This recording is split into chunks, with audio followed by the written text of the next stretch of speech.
Assalamualaikum warahmatullahi wabarakatuh. Alhamdulillahi rabbil alamin. Alhamdulillahilladzi bi ni'matihi tatimmus shalihat wa bi fadlihi tatanazzalul khairat wal barakat wa bi taufiqihi tatahaqqaqul maqasid wal ghayat. Asyhadu an la ilaha illallah wahdahu la syarika lah wa asyhadu anna sayyidana Muhammadan abduhu wa rasuluh. Allahumma salli ala sayyidina Muhammad wa ala alihi wa sahbihi wa sallim. Rabbi syrah li sadri wa yassir li amri wahlul 'uqdatan min lisani yafqahu qawli.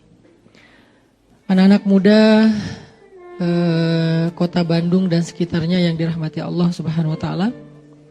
Kita bersyukur kepada Allah malam ini setelah sebulan Allah perkenankan kembali kita bertemu dengan guru-guru kita dari Aceh.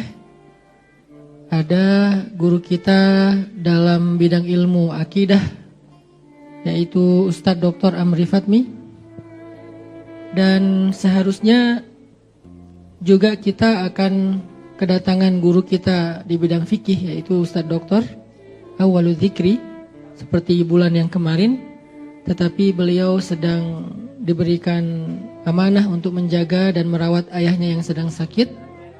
Dan mari kita sebagai murid mendoakan semoga Allah berikan kemudahan dalam proses berobat ayahnya gurunda Dr. Awwalu Dzikri. Ala hadhihi niyah wa kulli niyatin shalihah. Al-Fatihah.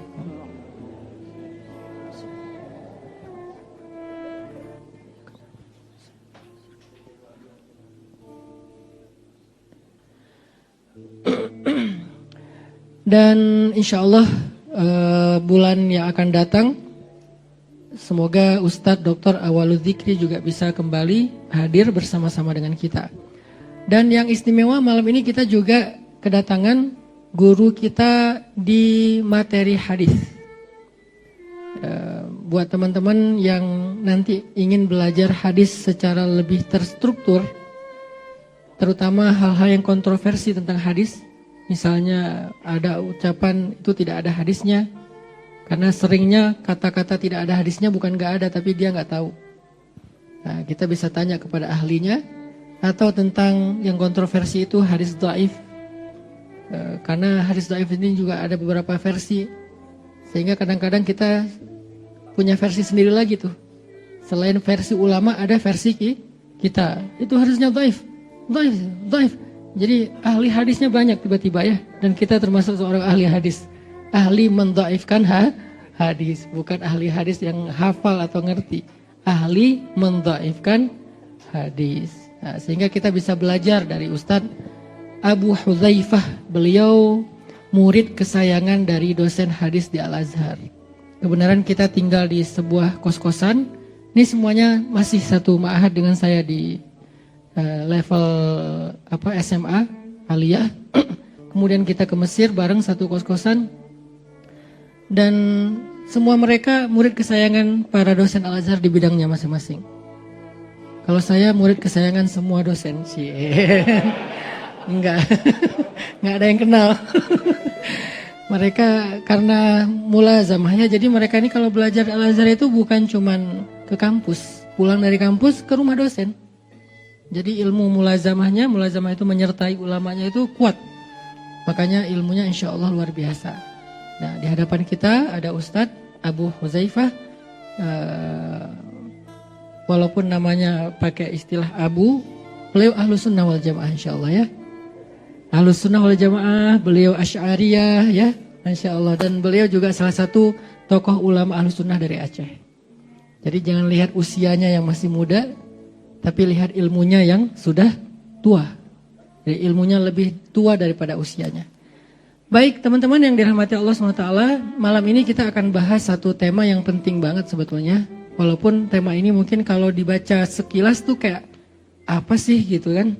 Tapi sebetulnya ini adalah semacam kegelisahan yang sering muncul dalam diri kita. Saya pengen membuka dengan satu statement atau satu narasi. Tahu nggak apa beban yang paling berat dalam hidup kita? Apa? Jomblo? Seberat itukah? Apa? Dosa? Oke, apalagi? Beban yang paling berat dalam hidup kita? Hutang? Pinjol? Apalagi beban yang paling berat dalam hidup kita? Diputusin tanpa sebab? Apalagi beban yang paling berat? Membuang kado-kado masa lalu? Menghapus foto-foto masa lalu? Apapun beban dalam hidup kita, ada satu beban yang paling ngeganggu kita, yang paling membebani kita, yang paling bikin kita tuh gak nyaman dan gak pernah bisa bahagia dalam hidup. Dan ini jarang orang sadar. Beban itu adalah ragu kepada Allah. Kita semuanya mengaku orang yang yakin sama Allah. Tapi yakin dan ragu itu bukan urusan lisan. Tapi dia urusan hati. Sesungguhnya beban paling berat dalam hidup kita itu adalah ketika kita muncul ragu sama Allah. Dan itu adalah asal muasal sebab awal semua masalah dalam hidup kita. Dan kalau dibalik, sesungguhnya semua solusi dalam hidup kita itu berawal dari as-siqah billah. Percaya, yakin sama Allah. Semua solusi, semua kebaikan berawal dari as-siqah billah, percaya sama Allah. Dan semua masalah dalam hidup kita, mau masalah pribadi, masalah finansial, masalah karir, masalah hubungan, masalah rumah tangga, apapun masalah kita, itu tuh berawal dan yang paling bikin kita gak pernah nyaman menghadapinya adalah ragu kepada Allah. Karena betapa banyak orang yang diuji secara zahir oleh Allah, tetapi dia lebih bahagia daripada mereka yang diberikan nikmat zahir oleh Allah. Betapa banyak juga orang yang dikasih banyak limpahan nikmat dunia, tapi dia menjadi orang yang paling banyak berkeluh kesah, bahkan menyesali hidupnya ketimbang orang yang hidupnya sederhana. Kenapa? Karena masalah yakin dan ragu. Ragu tentang Allah itu baik banget. Ragu Allah itu dengar gak doa kita? Ragu Allah itu nolongin kita gak sih? Ragu Allah itu adil gak sih?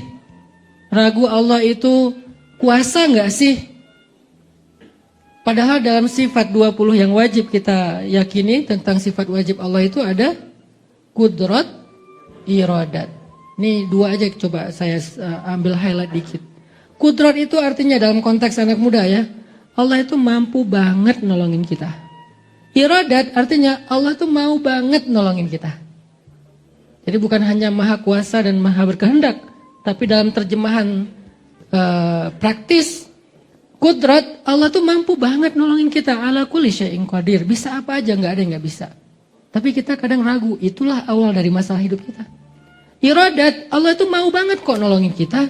Allah tuh mau banget menyayangi kita, Allah tuh mau banget membantu kita, membersamai kita, mau banget. Karena itu sifat wajib bagi Allah, mau Allah tuh. Tapi kita ragu.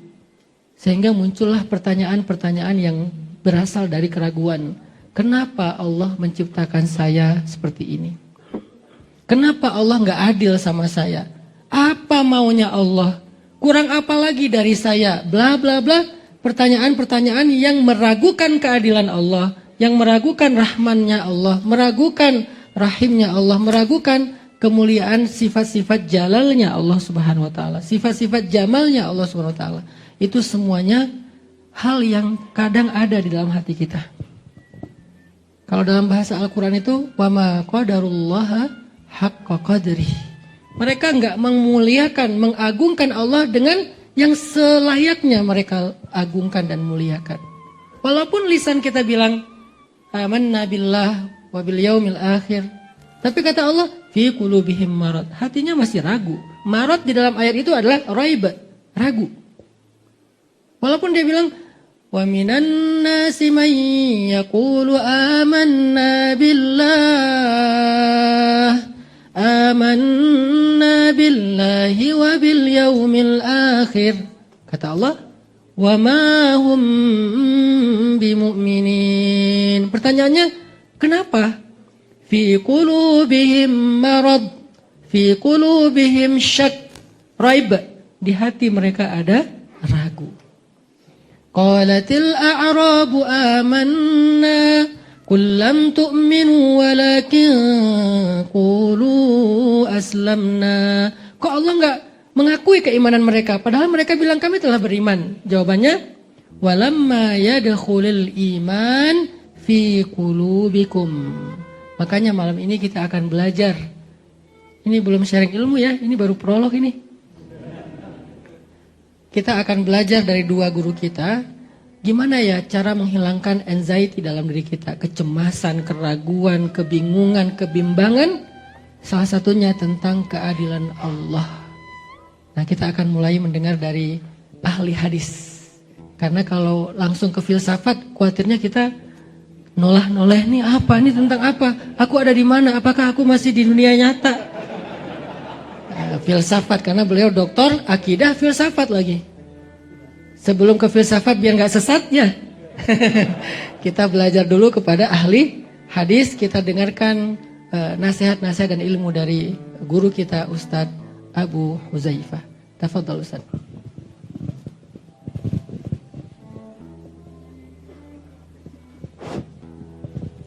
Bismillahirrahmanirrahim.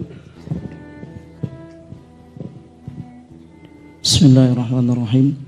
Assalamualaikum warahmatullahi wabarakatuh. Alhamdulillahilladzi allafa baina qulubina fa asbahna bi ni'matihi ikhwana. Wa nusalli wa nusallimu ala safwati khalqillah salatan wa salaman yantazimu fi silkihim asy-syarif aluhul abrar wa sahbuhul akhyar wa ba'du. طيبتم وطاب ممشاكم وسعيكم وتبوأتم من الجنة منزلا سبحانك لا علم لنا إلا ما علمتنا إنك أنت العليم الحكيم. Yang sama-sama kita muliakan guru kita bersama Al-Ustaz Al-Fadil Ustaz Hanan At-Taqi hafizahullahu ta'ala wa ra'ahu wa saddada khutahu. Mudah-mudahan selalu dalam naungan taufik dan hidayah Allah subhanahu wa ta'ala, amin. Kemudian kepada guru kita yang berhadir juga, Dr. Amri Fatmi LCMA. Tadi sudah dikenalkan oleh Ustaz Hanan dan beliau juga sudah sering hadir ke sini. Insyaallah salah seorang guru kita yang mampu memberikan pencerahan dalam urusan tauhid dan kajian pemikiran atau kajian filsafat. Kemudian juga berhadir sahabat kami, kebetulan beliau duduk di bawah, mohon maaf, Dr. Edi Syahputra LCMA, juga alumni dari Al-Azhar University, pakar di bidang nahwu saraf, grammar bahasa Arab. Insyaallah mudah-mudahan nanti bisa kita semua belajar dari beliau minimal tentang bahasa Arab dari dasar. Baik, jazakumullah khairan yang pertama atas undangan dan kesempatan yang diberikan. Tema kita malam ini dalam pandangan saya secara pribadi berat.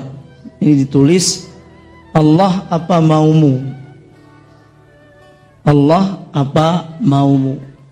Di mana keadilan Allah?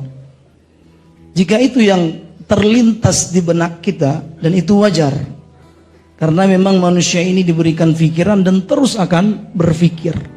Cuma kita ingin agar pikiran-pikiran tersebut tetap sesuai dengan koridor-koridor ilahi. Jadi diberikan akal untuk berpikir, tapi tetap harus ada batasan-batasan dan rambu-rambunya. Nah, di sanalah pentingnya ilmu agar kita nanti tidak terjerumus. Bahkan yang sudah pintar sekalipun terkadang nanti bisa terjerumus.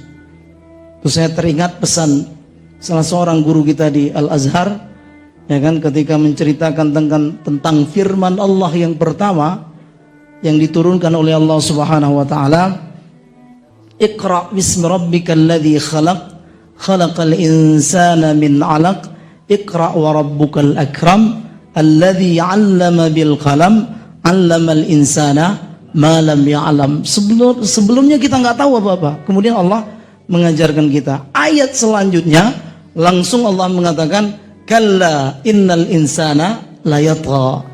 Jadi ntar kalau udah pinter banyak yang melenceng, banyak yang tersesat. Bahkan digunakan kepintarannya untuk menyesatkan. Nauzubillah summa nauzubillah.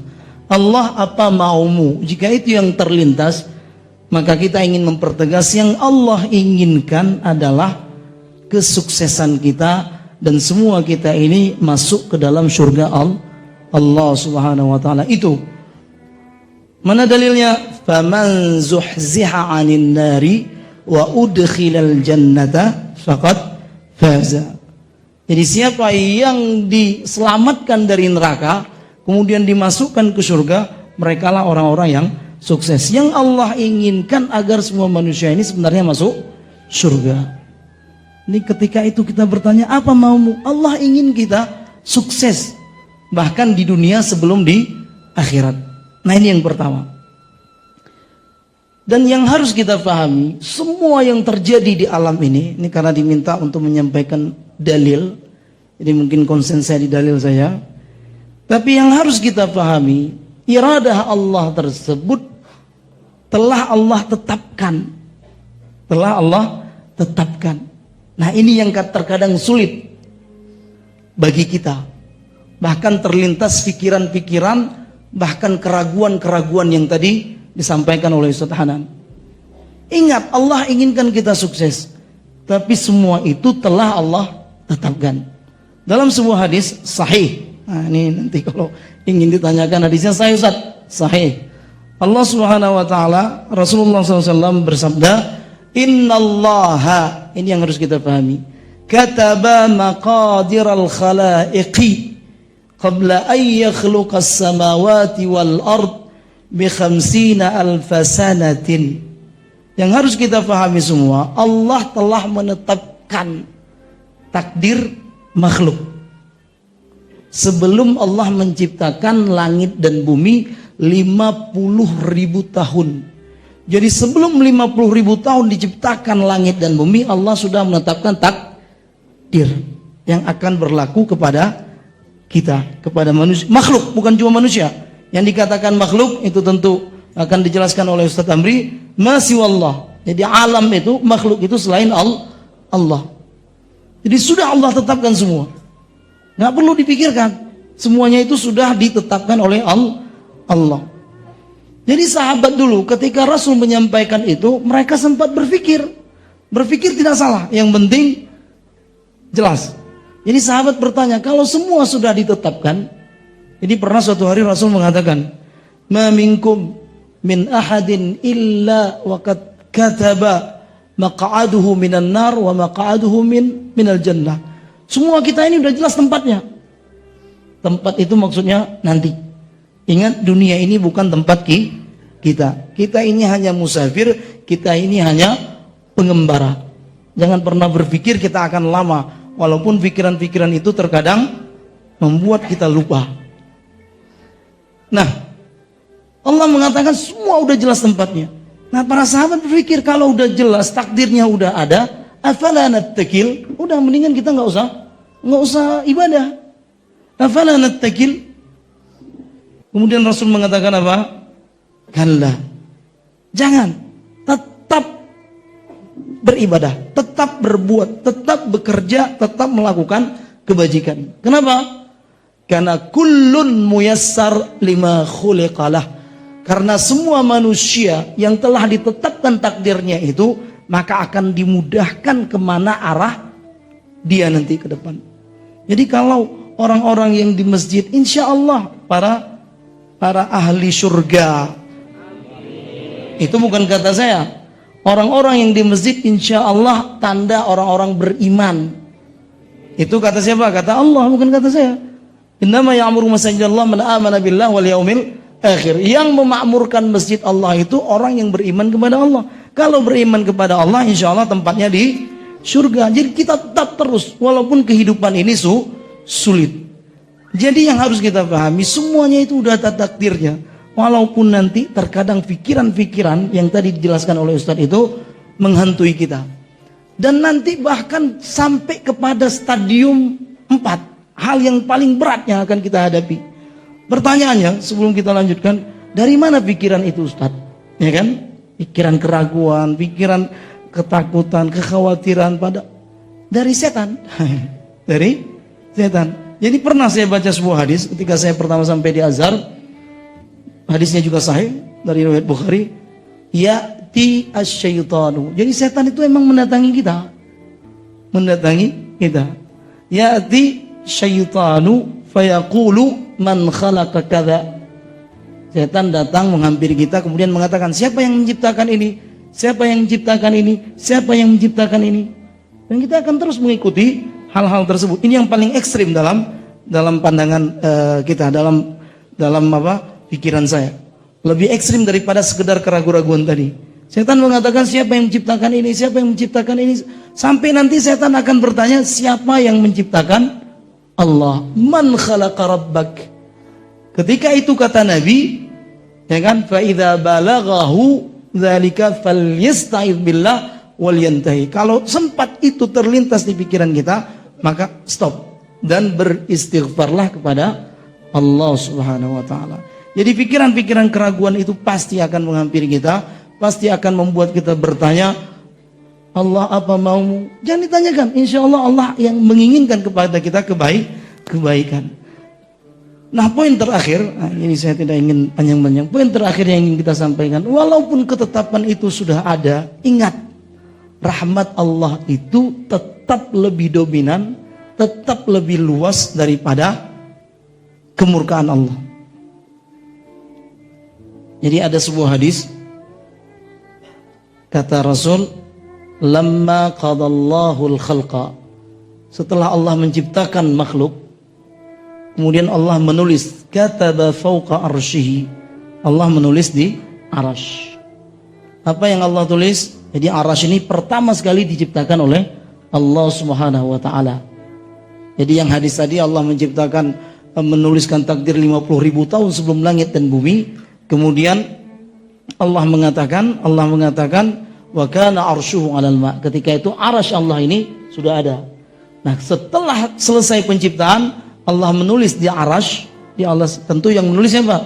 Qalam, ya kan? Setelah Allah menciptakan arasy, Allah menciptakan pena, qalam, dan Allah bersumpah dengan qalam, nun wal qalami wa ma yasturun. Ya kan? Allah menulis, apa yang Allah tulis? Inna rahmati sabaqat ghadabi. Jadi kalau kita bisa melihat katakanlah arasy Allah, akan tertulis apa? Rahmatku mendahului kemarahanku. Artinya apa? Rahmatku itu jauh lebih luas daripada kemurkaanku. Para ulama membahas di sini. Ini yang harus kita pahami. Jadi kata Imam Ibnu Battal, salah seorang pensyarah Sahih Imam Bukhari, mengatakan, jadi rahmat Allah itu duluan dirasakan oleh makhluk sebelum kemarahan Allah. Jadi kita nggak perlu berkeluh kesah, karena yang hadir, yang menaungi kita itu sebenarnya rahmat Allah sejak pertama sekali kita diciptakan. Jadi Allah itu saat pertama sekali menciptakan makhluk sudah merahmati. Pertama sekali Allah menciptakan makhluk itu sebuah bentuk rahmat Allah. Kata para ulama, di mana rahmatnya? Kan sebelumnya kita nggak ada, kemudian diadakan, ya kan? Itu rahmat. Wallahu akhrajakum mim butuni ummahatikum la ta'lamuna syai'a, ya kan? Wa khalaqa lakumus sam'a wal absara wal afidah, ya kan? La'allakum tashkurun. Jadi Allah menciptakan kita dari semula tidak ada kemudian menjadi ada agar kita bersyukur. Itu rahmat. Jadi sebelumnya kita nggak ada, kemudian kita ada, itu rahmat. Kemudian di dalam rahim ibu kita, itu juga rahmat. Apa buktinya? Allah berikan rahmat untuk ibu kita. Rahmat apa? Rahmat sabar mengandung. Rahmat sabar menyusui kita, membesarkan kita. Itu rahmat Allah. Bahkan kata para ulama, non muslim sekalipun, yang tidak beragama Islam juga mendapatkan rahmat Allah yang begitu banyak. Jadi rahmat Allah itu lebih luas daripada kemarahan Allah. Kalau hidup kita katakanlah kita merasa Allah tidak adil sama kita, ya kan? Dan ini sering pikiran-pikiran seperti itu, seperti judul malam ini. Itu satu hal yang biasa, tapi segera beristighfar kepada Allah karena itu adalah murni daripada setan. Walaupun sesuatu yang telah ditetapkan itu tidak kita sukai. Kan ada itu, asa an tuhibbu syai'a wa huwa kurhul lakum wa asa an takruhu syai'a wa huwa syarrul lakum. Ya kan? Yang tidak kamu sukai itu sebenarnya kebaikan untukmu. Yang kamu sukai itu sebenarnya tidak diinginkan oleh Allah Subhanahu wa taala. Jadi ini yang perlu menjadi bahan renungan bagi kita. Rahmat Allah itu begitu luas, walaupun mungkin kita tidak merasakannya, kita tidak menghadirkan hal tersebut dalam kehidupan kita. Ini yang penting untuk kita pahami agar nanti pikiran-pikiran yang katakanlah tidak sesuai tersebut bisa segera terkonter. Dan itu semuanya dari setan, la'natullah alaihi. Ini yang harus kita pahami. Jadi mudah-mudahan beberapa firman Allah, jadi begitu banyak, wasi'at rahmati kulla syai', Allah telah mempertegas. Allah sekarang jika ditanyakan apakah Allah Maha Adil? Ya iyalah, Allah saja menamakan dirinya al-adlu. Allah pasti akan menempatkan segala sesuatu pada tempatnya. Jadi sungguh sangat naif jika hal tersebut sempat terlintas pada pikiran makhluk. Jadi mudah-mudahan lewat pertemuan kita malam ini kita bisa semakin memperkuat iman kita yang telah kita ikrarkan sejak kita berada dalam rahim ibu kita. Kemudian di saat kita hadir ke muka bumi ini, kita mengatakan amantu billah wa malaikatihi wa rusulihi. Ini beriman, kemudian apa? Wa kutubihi wal yaumil akhir wal qada syarrihi wa khairihi. Dan kata para ulama yang paling sulit dalam 6 rukun iman itu adalah beriman kepada qadar. Ya kan? Mungkin kita merasakan hal tersebut. Ingat, jika kita sukses pada iman tersebut, maka insya Allah kita akan sukses dalam kehidupan yang singkat ini. Demikian mungkin sedikit prolog dari kami. Jazakumullah khairan. Assalamualaikum warahmatullahi wabarakatuh. Waalaikumsalam warahmatullahi wabarakatuh. Masya Allah ya, padat sekali ya. Mau disyarah lagi? Satu kalimat itu kalau disyarah jadi satu buku. Jadi Ustadz Abu Huzaifah itu mencoba untuk merangkum jawaban dari pertanyaan usil di dalam pikiran kita. Sebetulnya bukan pikiran kita sih, pikiran yang bikin judul nih. Entah siapa nih yang bikin judul nih? Setan.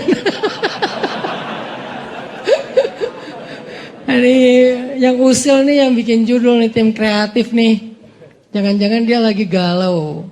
Ya Allah, apa maumu kok aku kayak gini gitu kan? Ya Allah, apa maumu kok apa yang aku pengenin gak dapet? Ya Allah, apa maumu kenapa aku jadi susah? Apa maumu dibalik semua peristiwa? Apa maumu?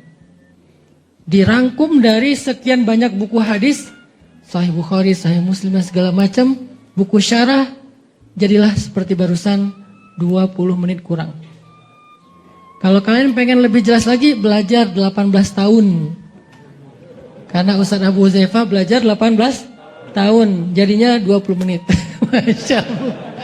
Enak ya kita ya, tinggal dapat bagian 20 menit. Itu aja ada yang garuk-garuk. Padahal cuma 20 menit disuruh sabar. Mereka sabar 18 tahun. Kita 20 menit ada yang geleng-geleng, ada yang mau bangun tapi aduh gak enak kejauhan, gak jadi bangun. Ya. Mau tahu jawabannya dari Allah langsung? Allah apa maumu? Coba kalian buka deh. Al-Quran surat An-Nisa ayat 28. Ketika kita nanya nih, jawabannya langsung dari Allah. Allah apa sih maumu? Kata Allah, yuridullah, Allah pengen. Yuridullahu an yukhaffifa ankum. Wa khuliqal insanu dha'ifa. Allah apa sih maumu? Allah pengen mudahin kalian. Allah pengen ringanin kalian. Karena kalian memang diciptakan sebagai makhluk yang lemah. Mananya yang diringanin? Ada yang kita tahu, ada yang kita nggak tahu atau nggak sadar. Karena kalau dikasih semua yang kita pengenin, sebetulnya bisa jadi itu memberatkan kita. Pengen punya suami kayak Jungkook.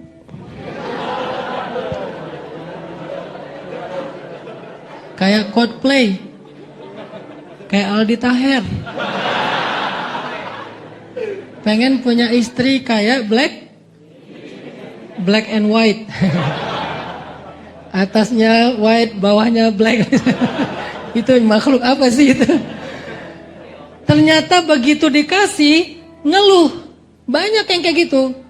Aku nikah nih kayak gak berasa jadi istri, kayak jadi budak, kayak jadi asisten rumah tangga buat suami. Karena suamiku tajir, jadi dia arogan, dia superior, dia sombong. Terus akhirnya karena Allah tahu bakal kayak gitu, dikasihlah pasangan yang di luar ekspektasi kita. Terus kita nanya, Allah maumu apa sih? Allah jawab, yuridullah, Allah pengen ayyukhaffifa ankum, meringankan kalian. Kalian gak sanggup punya suami yang kayak gitu. Kalian gak sanggup punya istri yang kayak gitu. Aku tahu. Kok bisa gitu? Wallahu ya'lamu wa antum la ta'lamun. Allah lebih tahu, kalian enggak tahu. Maka jangan. Bukan ayat ya.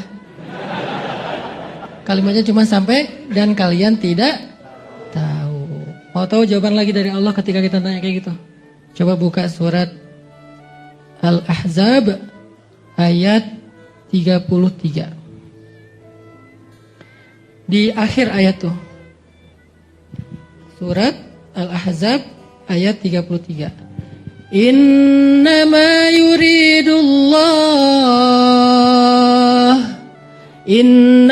yuridullahu liyudhiba ankumur rijs. Apa yang Allah mau? Allah ingin menghilangkan kotoran, keburukan, sesuatu yang gak baik dari kita. Apanya yang maksud Allah tuh? Misalnya Allah tuh suruh perempuan berhijab. Apa sih mau Allah tuh suruh orang-orang nutup hijab? Kan Allah sendiri yang menciptakan rambut saya. Allah sendiri yang menciptakan kulit saya yang berwarna bening, glowing, sampai lalat aja kepleset. Kan itu ciptaan Allah, kenapa harus ditutup? Kata Allah, Allah ingin menghilangkan keburukan. Keburukan dari mana? Keburukan justru yang muncul gara-gara keindahan yang kalian miliki. Keburukan di mana? Keburukan di take me out. Keburukan di micet.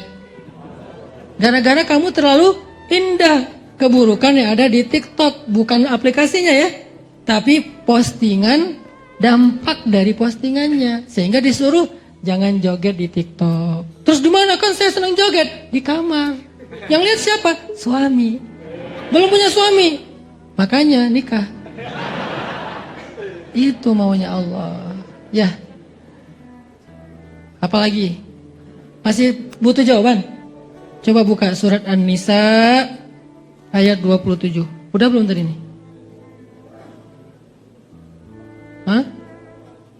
Tadi berapa? Ini 27 nih, beda ya. Wallahu yurid, Allah pengen ayyatuba alaikum, memaafkan kalian. Allah pengen menghapus dosa kalian. Allah pengen menerima taubat kalian. Itu maunya Allah. Terus hubungannya dalam kehidupan kita apa?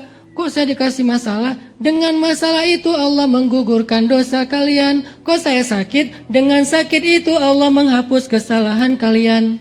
Kok saya dikasih ujian? Dengan ujian itu Allah ingin kalian membersihkan diri kalian. Allah cuma pengen bersihin kita, teman-teman. Kenapa sih curiga banget sama Allah? Kalau mau curiga itu sama setan. Kerjaan setan nih. Gitu.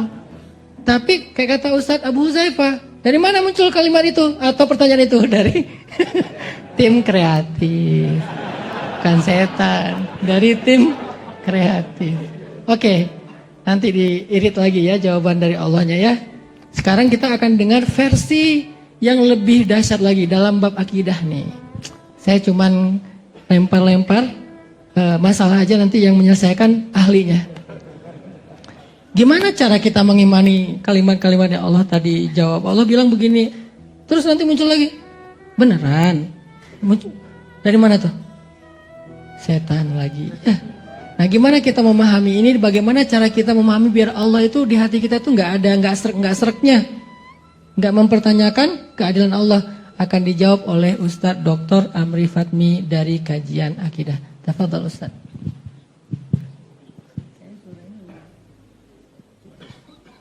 Bismillah. Ya. Bismillahirrahmanirrahim. Assalamualaikum warahmatullahi wabarakatuh.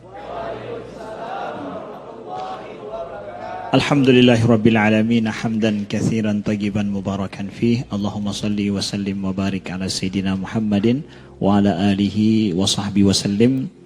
Subhanaka la ilma lana illa ma 'allamtana innaka antal alimul hakim. Allahumma 'allimna ma yanfa'una wanfa'na bima 'allamtana wa zidna ilma. Rabbana innana amanna faghfir lana dhunubana wa qina adzaban nar. Amma ba'du. Yang kita muliakan guru kita Ustadz Hanan Ataki, yang dengan sebab beliau Allah jadikan kita pada malam ini ngumpul bersama, zikir bersama, dan juga alhamdulillah kita nimba ilmu bersama. Nah, ini sebagaimana disampaikan tadi, inilah kawan, sama-sama kawan. Nah, kalau boleh anak katakan sama kawan-kawan semua di Bandung ini kawan ana. Mana kawan antum? Ya, show me your friend. This is my friend, ya. Ini kawan saya. Mudah-mudahan suatu saat nanti kalian akan dengan bangga mengatakan this is my friend. Amin, insyaallah, ya. Begitu, ya. Kepada guru kita Ustadz Abu Huzaifah yang sama kami datang dari Aceh, kemudian juga kepada Dr. Edi Saputra yang bersamai kami di sini juga di pondok pesantren, di pesantrennya Ustadz Hanan sudah beberapa hari, alhamdulillah. Nah, baik, kita to the point, tidak lama, 20 menit tadi, jadi saya akan ngambil juga 20 menit biar adil, tidak ada kezoliman di sini, ya. Gitu saudara ya, insyaallah. Nah, tadi sebenarnya Ustaz Hanan sudah banyak menjawab. Apa maumu ya Allah? Ustaz Hanan telah menjawab dengan banyak ayat. Nah, maka saya coba untuk kita mungkin mudah-mudahan lebih menjelaskan lagi secara logika apa yang mungkin yang dibisikkan oleh syaitan, baik syaitan itu yang nggak nampak atau yang nampak, ya, atau ngerasa diri sendiri. Nauzubillah. Nah, Ustadz Abu Huzaifah tadi ada kasih tahu bahwa Allah menjadikan kita untuk dirahmati. Dengan adanya kita sendiri itu sudah merupakan rahmat Allah, begitu ya. Nah, saya ingin meng-highlight sedikit apa yang beliau sampaikan, bahwa secara logikanya juga kita dijadikan itu memang untuk dirahmati dan sudah menjadi rahmat. Coba sekarang buat pilihan. Saat misalkan nih dikasih pilihan kepada kita, mau ada atau tidak ada? Ya, jangan lihat siapa dirimu hari ini, tapi kalau misalkan disuruh pilih mau ada atau tiada, mau ketiadaan atau keadaan? Keadaan. Karena logika dan jiwa manusia mengatakan ketiadaan itu mengerikan dan menakutkan. Ya kan? Yang ada itulah yang menjadi sebuah pilihan dan menyenangkan sebenarnya. Menjadi pilihan yang logis. Maka ketika Allah memilih kita untuk ada bukannya tiada, itu memberikan sebuah pilihan yang sangat logis bagi kita itu sendiri, dan dengan demikian kita dirahmati. Makanya para ulama akidah mengatakan rahmat Allah itu kepada kita dari sejak awal ada dua, rahmat ijad wa rahmat imdad. Rahmat ijad, rahmat dengan kita dijadikan ada, bukannya tiada. Lalu kemudian setelah kita ada, imdad, diberikan kebutuhan. Itu rahmat, setiap kita butuh apa aja, itu Allah berikan. Itu imdad. Dari sejak awal ada ijad, kemudian ada imdad. Itu dua bentuk daripada rahmat Allah Subhanahu wa ta'ala. Kemudian ya, mungkin kita pertanyakan apa yang disampaikan dalam pertemuan kita ini atau judul kita. Ya. Apakah kita boleh mempertanyakan apakah Allah zalim kalau seandainya keadilan nggak ada di dunia ini? Kan sering mengatakan bahwa nggak ada keadilan di dunia ini. Jadi zalim nggak Tuhan ya? Kalau seandainya keadilan itu tidak ada di bumi ini. Begitu banyak ketidakadilan yang terjadi dalam hidup. Bahkan kita, maaf cakap, ada di antara kita mungkin yang jadi korban ketidakadilan itu. Apakah Allah zalim? Maaf cakap dengan pertanyaan ini, ya adalah untuk kita belajar. Apakah Allah zalim kalau seandainya keadilan itu tidak ada di bumi ini? Ya, apakah zalim? Ya, mari kita lihat. Kalau seandainya terjadi kriminal di kota Bandung, bersalahkah para hakim? Para hakim bersalah enggak dengan terjadinya banyak kriminal di Bandung? Hah? Tidak salah. Yang salah kriminal sudah terjadi, masuk ke sidang mahkamah, enggak dihukum. Itu jadi masalah. Hakimnya ini. Tapi terjadinya kriminal di Bandung, kita nggak langsung nyalahin hakim. Ya, tapi sudah masuk ke persidangan, tidak diadili, ya, kriminal itu masuk ke persidangan juga tidak diberikan hukuman yang setimpal, ini yang menjadi kita pun jadi ribut. Kenapa hakim memaafkan? Ya kan? Nah, maka Allah Subhanahu wa taala sudah berjanji bahwa nanti pada hari kiamat, ya, Allah sudah berjanji kan? Al-yauma tujza kullu nafsim bima kasabat. La zulmal yaum, kata Allah. Hari ini akan diberikan ganjaran ataupun hukuman ataupun balasan bagi setiap jiwa manusia, setiap manusia terhadap apa yang mereka usahakan. Tidak ada kezaliman hari ini. Yang zalim kalau kita katakan kriminal ada, kejahatan ada, tidak ada keadilan di sana, tidak ada kehakiman di sana, tidak ada pengadilannya di sana. Itu yang menjadi kezaliman. Tapi Allah sudah berjanji loh bahwa akan ada keadilan yang sesempurnanya nanti hari kiamat. La zulmal yaum. Hari ini tidak ada kezaliman sedikit pun yang bisa kalian bayangkan, tidak ada. Jadi adik-adikku, kawan-kawanku yang dimuliakan Allah, ya, kalaulah ada menurut kita ketidakadilan yang terjadi di bumi ini, jangan sekali-kali menuduh Allah Subhanahu wa taala. Allah sediakan keadilan sebenar-benarnya nanti pada hari kiamat, tidak dibiarkan oleh Allah Subhanahu wa taala, ya. Kemudian Allah sampaikan kepada kita dalam hadis qudsi, inni haramtu zulma 'ala nafsi wa ja'altuhu bainakum muharrama fala tadzalamu. Kata Allah, aku telah mengharamkan zulm, kezaliman bagi diriku sendiri, pada diriku sendiri. Dan aku jadikan kezaliman itu adalah haram sesama kalian, maka jangan saling menzalimi. Ya. Allah katakan itu secara tegas di dalam hadis. Kan lawan daripada adil kan zalim, ya. Ya. Lalu Allah katakan bahwa haram tu zulma ala nafsi. Aku mengharamkan untuk berbuat zalim bagi diriku sendiri. Allah bagi dirinya sendiri mengharamkan kezaliman. Padahal Allah kan suka-suka hati Allah lah. Allah mau buat zalim pada makhluknya sendiri nggak masalah. Mau dibuat apa aja kita nggak masalah pada Allah. Kenapa? Karena makhluknya diciptakan sendiri, sekehendaknya diperbuat, ya nggak ada masalah. Tapi rahmat Allah, Allah jadikan kezaliman itu haram pada Allah, pada dirinya. Wa ja'altuhu bainakum muharrama, dan aku jadikan itu haram sesama kalian. Fala tadzalamu, jangan coba-coba saling menzalimi sesama kalian. Nah, lihat tuh. Allah ajarkan sebuah akidah yang kokoh di dalam Islam. Dirinya tidak berlaku zalim, padahal bisa aja. Sah-sah aja dia berlaku zalim. Sah-sah aja secara logika. Ya suka-suka Allah, dia punya, dia miliki, dia ciptakan, dia semua. Tapi rahmat Allah diharamkan bagi dirinya. Lalu diharamkan sesama kita. Gitu. Ya.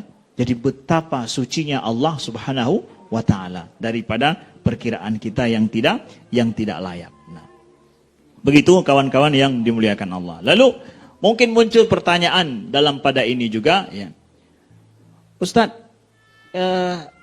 kenapa sih kalau memang gitu nggak diciptakan kita nih semua soleh, orang baik gitu ya? Nampaknya lebih adil sih begitu, ya. Kenapa nggak diciptakan kita ini semua beriman semuanya, jadi orang soleh semuanya, ya, jadi orang baik semuanya, mungkin akan lebih adil lah begitu. Lebih mudah bagi kita, lebih ringan bagi kita. Ya. Kita katakan bahwa bisa aja loh Allah jadikan kita ini semua dapat petunjuk, semua kita jadi orang soleh, semua kita jadi orang mukmin. Ya. Bisa aja, logika memberikan kemungkinan boleh aja, nggak ada salahnya. Dan ayat Al-Quran ternyata mengatakan juga demikian. Walau sya'allahu lahadan nasa jami'a. Kalau Allah berkehendak, maka Allah akan berikan semua manusia itu petunjuknya. Secara dipaksa tapi ya. Kalau semua manusia mendapatkan petunjuk, ya, dijadikan semua secara ini, maka itu petunjuk secara paksaan. Pertanyaan sekarang, kalau disuruh pilih sama manusia secara bebas, kamu milih dipaksa atau mau milih sendiri? Terserah ya, dipaksa dapat petunjuk atau dipaksa dapat kekufuran, nauzubillah. Tapi secara basicnya manusia secara fitrahnya mau bebas memilih atau mau dipaksa. Semua mengatakan apa? Mau bebas milih sendiri. Oke. Kalau begitu itu pilihanmu. Sekarang faman syaa'a falyu'min wa man syaa'a falyakfur. Maka sekarang kalau demikian, silakan aku berikan pilihanmu. Man syaa'a falyu'min. Siapa yang berkehendak beriman, berimanlah. Wa man syaa'a falyakfur. Kalau dia berkehendak, maka kufurlah. Aku berikan kebebasan yang engkau kehendaki. Jadi bicara tentang secara fitrah ternyata, ya Allah, ini rahmat Allah juga rupanya ada orang kafir ini, ya. Ya. Rahmat Allah juga ada orang kafir ini. Kenapa? Allah memberikan kebebasan kita memilih. Dan kalau disuruh pilih, gua pun akan milih yang bebas, nggak mau dipaksa-paksa. Kalau dipaksa-paksa, sakit rasanya kan. Begitu kan? Nah, jadi Allah berikan kemudahan itu, pilihan itu ada. Maka pada saat kita melihat ada kekufuran di sana, bagi kita yang beriman, wah nampak nih rahmat Allah ini, kebebasan, diberikan pilihan siapa aja bisa memilih sekehendak hatinya. Ya, sekehendak hatinya. Makanya seorang yang kufur itu sendiri, kalau dipaksa, orang kafir ya, dipaksa, kekufurannya itu nggak berlaku juga. Illa man ukriha wa qalbu mutmainnun bil iman, kata Allah. Tidak berdosa orang-orang yang dipaksa menjadi kafir sedangkan hatinya tenang dengan iman. Ya, tapi yang menjadi masalah siapa? Illa man syaraha sadruhu kufran. Yang jadi masalah adalah dia yang menerima dengan lapang dada, mencari sendiri kekufuran itu. Nah, ini jadi masalah ini. Alaihi ghadabun. Allah akan murka kepada dia. Kenapa? Dia dengan sukarela dan dengan kehendak hati mati-matian membela kekufurannya, padahal keimanan atau hidayat sudah datang kepadanya. Ini jadi masalah. Oke, kalau begitu itu hasil pilihanmu. Hasil pilihanmu. Apa salahnya Allah? Nah, lalu lanjut lagi, setan akan membisikkan, Ustaz, ya kalau seandainya seorang itu kafir dia, ya, lalu kemudian dia akan disiksa, ya kan? Disiksa dalam neraka, sebagaimana kita ketahui dalam agama kita, ya.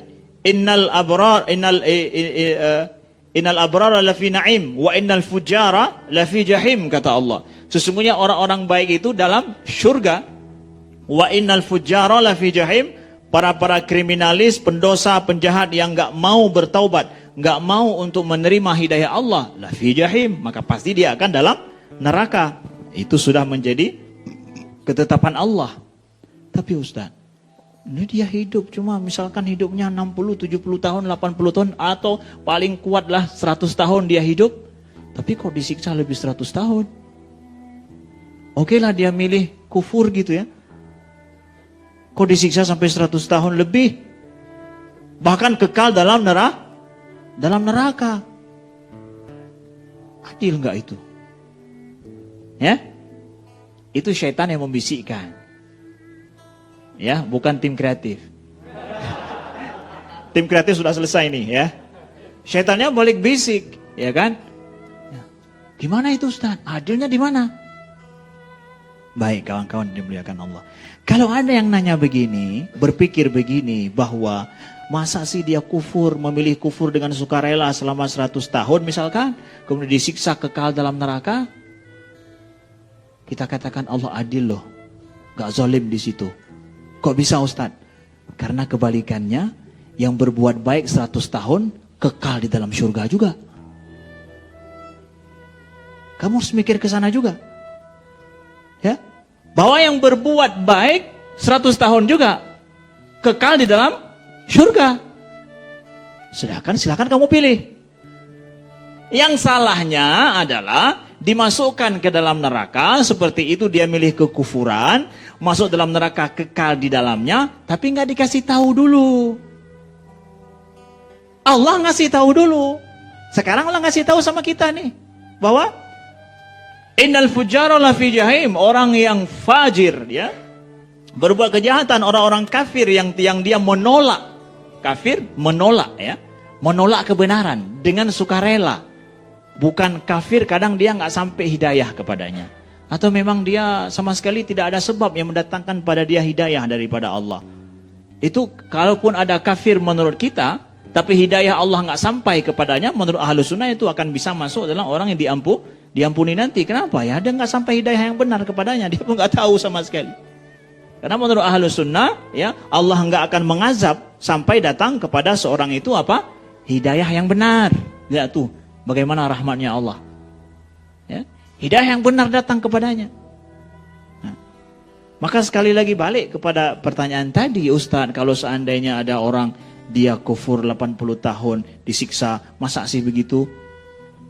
Ini pertanyaan orang yang hanya memandang sepihak saja. Kamu nggak lihat yang di sono bahwa 100 tahun dia berbuat kebaikan juga misalkan dapat apa? Dan udah dikasih tahu sejak awal kepadamu, sampai kan ini kan, bahwa kalau begini kamu jadi begini, kalau begini jadi begini. Sampai kepadamu, sampai. Lalu kenapa engkau memilih ini? Padahal sama juga itu loh. Kenapa engkau memilih ini? Baik, contoh misalkan lagi di Bandung nih misalkan. Kalau ada yang begal, tembak mati. Ya. Begal, tembak mati. Masa sih dia begal kadang cuma dapat uang 10.000? Ya, dia begal dapat uang 10.000, tapi tembak mati. Adil nggak tuh? Dia ngebegal dapat uang 10.000, tapi hukumannya tembak mati. Adil nggak tuh? Ya? Adil nggak tuh? Nyawa jadi ininya. Nggak adil kalau nggak dikasih tahu dulu. Tapi kalau udah dikasih tahu, keluar daripada wali kota Bandung, misalkan. Siapa yang membegal, apa aja, mau dapat uang, nggak dapat, tembak mati di tempat. Semua orang Bandung tahu. Masih dia buat juga. Tembak. Adil nggak tuh? Adil, udah dikasih tahu. Kamu udah tahu nggak hukumnya ini? Tahu. Kenapa kamu buat juga? Adil dong. Allah juga begitu. Allah sampaikan dalam Al-Quran semua konsekuensi yang bisa kamu ambil. Allah, aku nggak sampai kepada Al-Quran itu. Oke, engkau diampuni. Tuh lihat. Ya Allah, masa aku hidup nggak ada yang sampaikan itu padaku. Engkau diampuni. Kalau begitu engkau diampuni. Ya. Orang-orang yang kufur mungkin hari ini, kafir dia hari ini, nggak sampai kepada hidayah yang benar, diampuni oleh Allah nanti. Termasuk ahlu fatrah menurut ahlus sunnah. Nah itu kawan-kawan yang dimuliakan Allah. Pas 20 menit saya nggak akan melewatinya.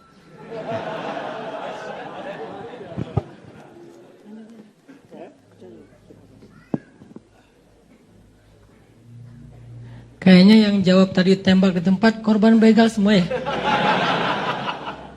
Dan kita kayaknya perlu ada satu peraturan dari pemerintah ya, yang menolak lamaran cowok baik-baik.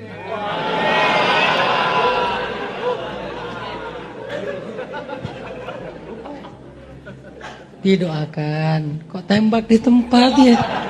Kejam sekali Anda, tidak adil ya.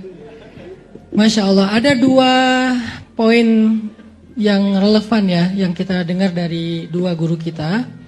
Dari Ustadz Abu Huzaifah kita mendengar bahwa Allah mau apa? Aku tuh pengen sayang sama kamu. Bahasa Ustadz Abu Huzaifah tadi, rahmat Allah itu mendahului marah. Apa sih Allah maumu? Aku sayang sama kamu. Allah tuh romantis loh sama kita. Cuman kita menerjemahkannya kadang-kadang dengan bahasa yang formal. Begitu kita ulik dikit dengan bahasa sehari-hari, bahasa chat kita di Japri, oh ternyata Allah tuh romantis ya. Allah bilang aku sayang sama kamu, aku gak pernah marah. Aku lebih sayang loh daripada marah. Jadi kamu kayak misalnya bikin salah, aku sayang sama kamu, aku maafin ya. Enggak mau dimaafin, ya aku azab ya. Yang kan udah mau dimaafin, kita yang nggak mau kan ya. Aku maafin ya, enggak. Aku maafin ya, enggak. Aku maafin ya. Berapa lama Allah nunggu kayak gitu? Seumur hidup kita loh, ditungguin siang, ditungguin. Yang berbuat dosa di malam hari, Allah buka maaf di siang hari. Berbuat dosa di siang hari, Allah buka maaf di malam hari. Aku tuh sayang sama kamu. Terus kita dipanggil lagi, hayya 'alas shalah.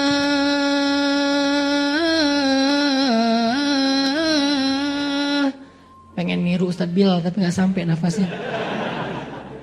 Allah panggil, terus kita reject pakai bantal.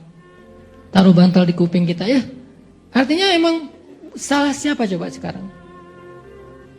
Yang butuh siapa? Kita yang butuh Allah, tapi Allah yang manggil kita. Kita butuh, tapi orang kaya yang nelpon kita. Kamu butuh pinjaman? Coba bayangin. Kebayang gak sih siapa yang baik?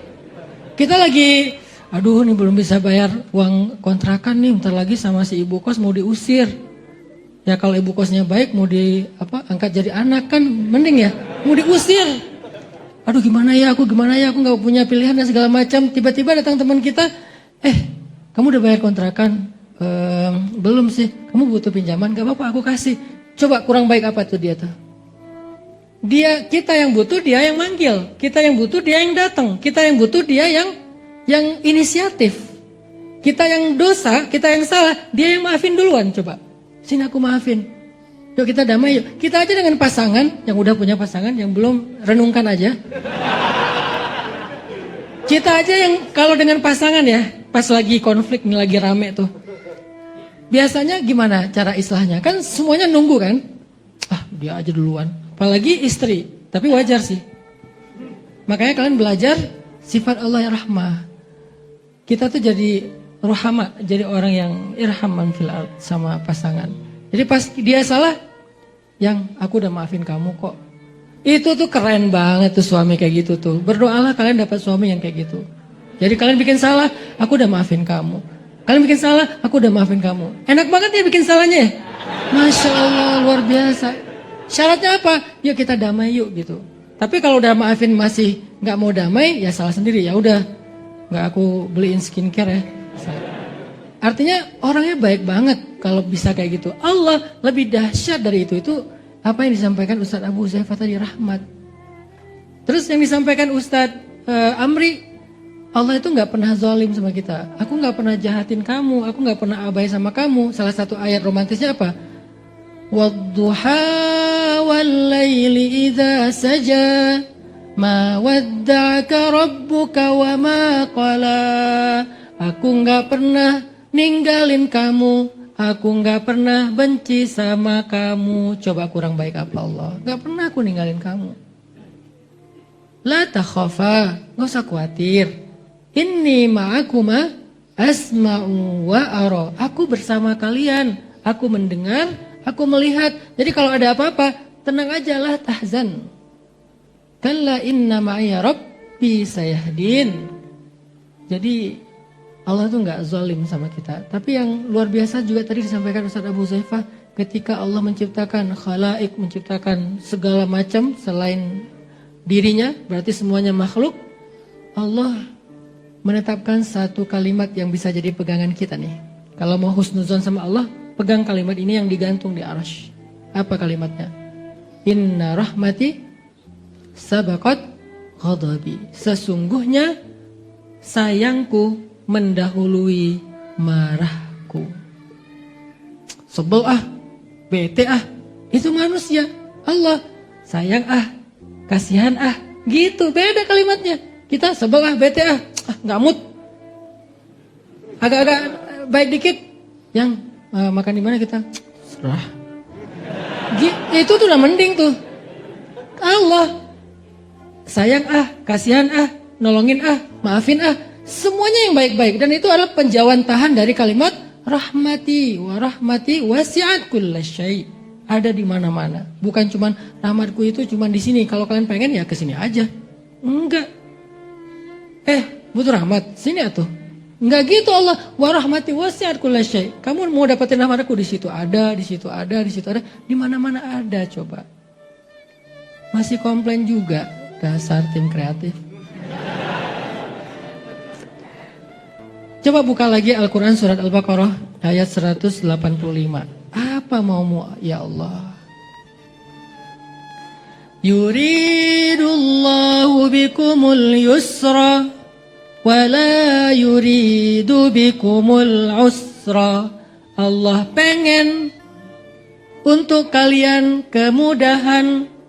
Allah enggak pengen untuk kalian kesusahan. Apa sih maksud Allah itu harus halal, haram, wajib, nggak boleh segala macam? Ngapain sih ribet banget Islam teh? Ngapain sih ribet banget agama teh? Kenapa kita nggak bebas aja? Apa sih maunya Allah?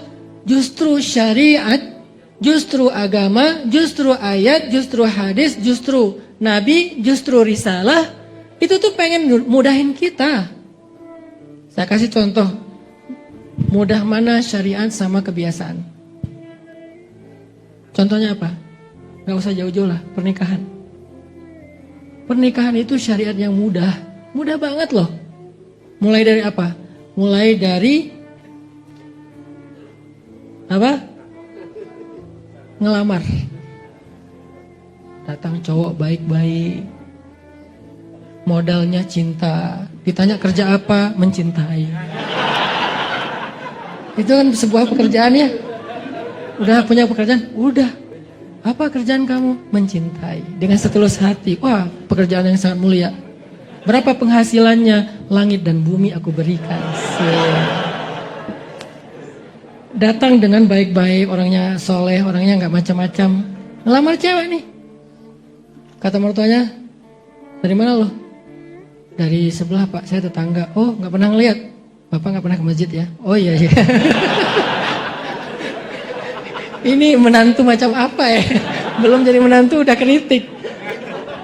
Saya orangnya kritis Pak. Kamu udah punya pekerjaan, lagi nyari. Kamu segala macam. Akhirnya ditolak nih. Keluar dalil. Kalau datang laki-laki yang baik-baik, nanti Ustadz Abu Huzaifah yang coba tanya ke beliau ya, Ustadz saya butuh banget tuh ayat hadis itu tuh. Saya butuh banget hadis itu. Kalau perlu ya pas datang ke calon mertua bawa buah. Terus kasih dalil, tulisin. Rasulullah bersabda, kalau datang kepada kamu laki-laki baik-baik, agamanya benar, jangan dipersulit, mudahin. Allah aja bilang, aku ingin mudahin kalian. Masa Bapak mau nyulitin saya?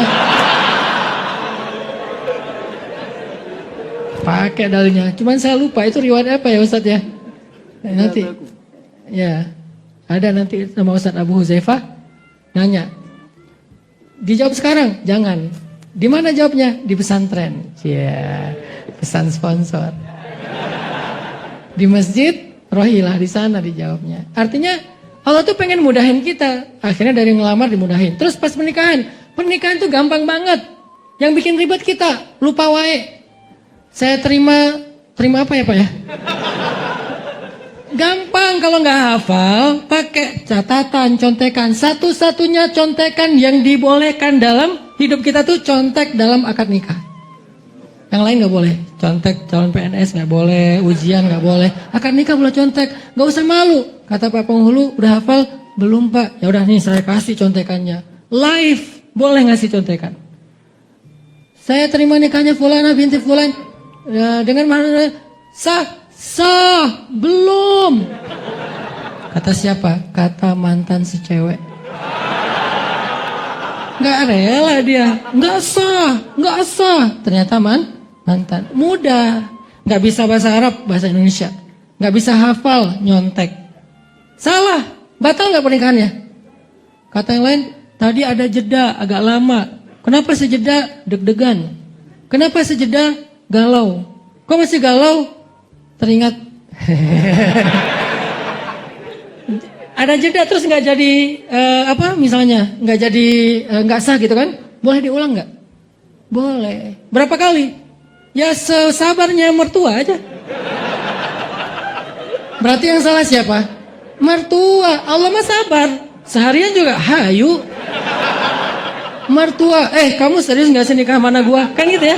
Berarti yang mempersulit adalah calon, bukan Allah. Allah pengen mudahin.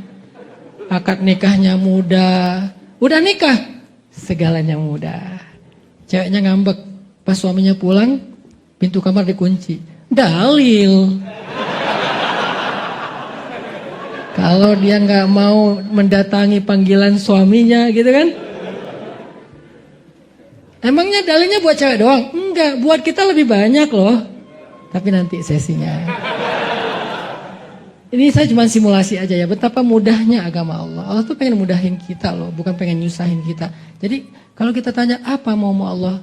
Allah gak ada mau kecuali kebaikan bagi kita. Terakhir coba buka lagi ayat Ali Imran 108. Ini yang disampaikan Ustadz Amri tadi.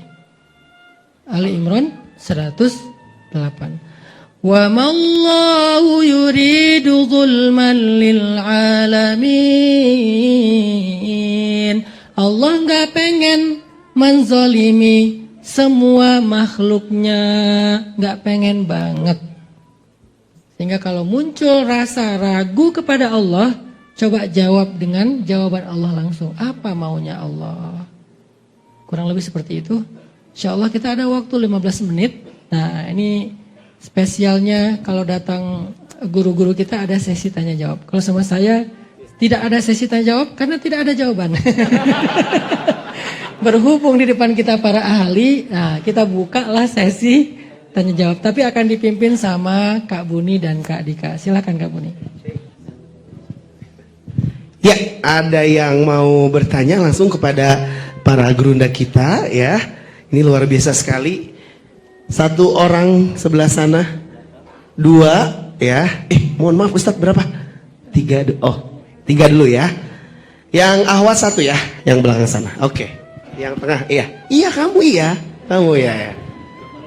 Yang ini dulu, yang tengah ini. Silakan. Boleh berdiri, namanya, dari mana dan pertanyaannya. Ini spesial banget nih kalau Ustadz Han udah bersama dengan sahabat beliau, ini diberikan waktu kesempatan untuk bertanya langsung kepada ahlinya ya. Masya Allah luar biasa. Yang ini yang pakai baju abu dik, boleh berdiri? Iya. Tes. Bismillahirrahmanirrahim. Assalamualaikum warahmatullahi wabarakatuh. Waalaikumsalam warahmatullahi wabarakatuh. Jazakumullah khairan kasiran kepada para ustadz yang sudah menyampaikan ilmunya. Masya Allah, daging banget. Saya banyak sekali belajar. Izin bertanya Ustadz, baik ke Ustadz Amri, Ustadz Abu Zaifah maupun Ustadz Hanan. Jadi saya itu kemarin belajar sempat di hadis Arba'in nomor 4 bahwasanya ada kalimat yang menyatakan hadisnya itu ada seseorang yang bertahun-tahun melaksanakan amal ibadah ahli surga, tapi takdir Allah, dalam tanda kutip, takdir Allah mendahuluinya melakukan amalan neraka, maka masuk neraka. Begitupun sebaliknya.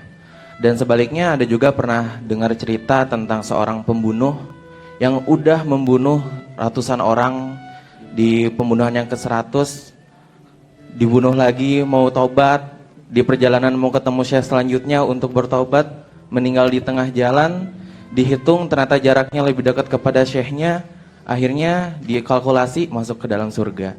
Nah, lantas bagaimana kita cara mengimani hal tersebut? Yang katanya kalau Allah Maha Adil, dari hadis ini gimana cara kita mengambil pembelajaran tersebut? Jazakallahu khairan katsiran. Assalamualaikum warahmatullahi wabarakatuh. Waalaikumsalam. Tadi namanya siapa, Bang? Umar. Umar. Oke, siap ya. Selanjutnya, Dik, yang ahwat dulu yang belakang biar dekat. Maaf. Yang tadi yang ngacung, nah itu. Jangan susah-susah ya Mbak. Mungkin hadis tentang tadi. Ikhwan. Hadis innamal a'malu binniyat gitu yang gampang. Assalamualaikum warahmatullahi wabarakatuh. Waalaikumsalam warahmatullahi wabarakatuh. Ustadz, saya pernah mendengar katanya apa yang kita cintai, Nama. apa yang Nama. Nama saya Anissa Hanif, asal Malang tapi stay di Bandung. Oke, masya Allah. Saya pernah mendengar bahwasannya apa yang kita cintai dan yang memenuhi hati itulah yang akan Allah uji gitu, Ustadz. Apa yang Apa yang memenuhi isi dalam hati itulah yang Allah uji. ngeri banget ya? Seperti contohnya kayak kisahnya Nabi Ibrahim dengan Nabi Ismail yang maksudnya- mana beliau mendambakan sosok anak dan ketika diberi sama Allah justru itu yang dikorbankan gitu, Ustadz. Diuji dengan yang paling dicintai ya. Iya. Gitu. Terus Ustadz, pertanyaannya saya adalah, alhamdulillah kemarin saya sempat Oh, kesana. Oh gitu. Mukadimahnya panjang banget ya. Oke, kita dengar Mbak Nisa, gimana cerita Mbak Nisa? Ustadz, ada satu yang membuat saya juga, dulu saya pernah memimpikan Mesir. Saya berjuang 4 tahun, kemudian ketika saya sudah mendapatkan semuanya, beasiswa, dukungan orang tua dan sebagainya, saya tidak mendapatkan kesempatan itu. Akhirnya saya pindah ke kampus seni yang mana itu 180 derajat berbeda dengan jurusan keislaman. Ya. Ketika saya sudah di kampus seni, justru Allah mendatangkan keajaiban yang mana saya keterima di Al-Azhar. Insya Allah. Sekarang sudah keterima. Tapi Ustadz, ketika itu datang, saya seakan ragu dan bahkan saya ingin tidak mengambil itu. Apakah saya termasuk orang yang tidak adil dalam rahmat Allah dan bahkan zolim kepada Allah dan banyak orang yang memimpikan di posisi saya sekarang. Gitu, Ustadz. Mungkin ada seseorang di sana kali ya. Jadi Masya Allah. kok balik ke sana. Oke, ditampung pertanyaannya Mbak Nisa. Insya Allah udah dipahami. Nanti Oke. dijawab sama Ustadz. Satu lagi ya Ustadz, izin ya, 3 ya. Tadi mana yang ngacung sih? Nah. Nama dan pertanyaan. Berdiri. Assalamualaikum warahmatullahi wabarakatuh. Nama saya Hadis di Fajri. Boleh agak jauh dikit mic-nya? Oh, itu karena dekat itu ya? Izin bertanya Ustadz, saya pernah baca yaitu kitab Syarhus Sunnah Al-Muzani. Di situ membahas tentang pembahasannya itu apakah Allah menghendaki suatu keburukan. Nah, di situ dibahas bahwasanya Allah menghendaki suatu keburukan gitu. Nah, tapi secara iradah kauniyah dan juga iradah syariah. Menghendaki secara iradah kauniyah tapi tidak secara iradah syariah. Nah, Bentar, kalian baca subtitle di bawah ya. Nah, jadi yang saya mau tanyakan adalah apa yang dimaksud dengan tadi iradah Allah menghendaki keburukan itu secara iradah kauniyah tapi tidak secara iradah syariah. Siapa tadi namanya? Hadis. Hadis ya. Masya Allah.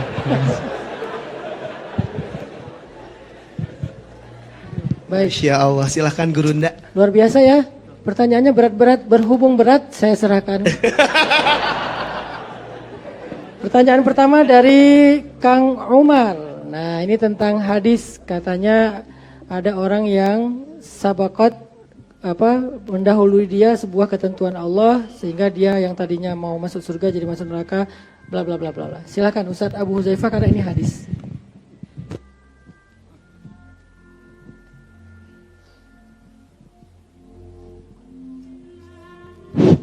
Bismillahirrahmanirrahim. Jadi pertanyaannya tidak perlu saya ulang karena waktu sangat singkat.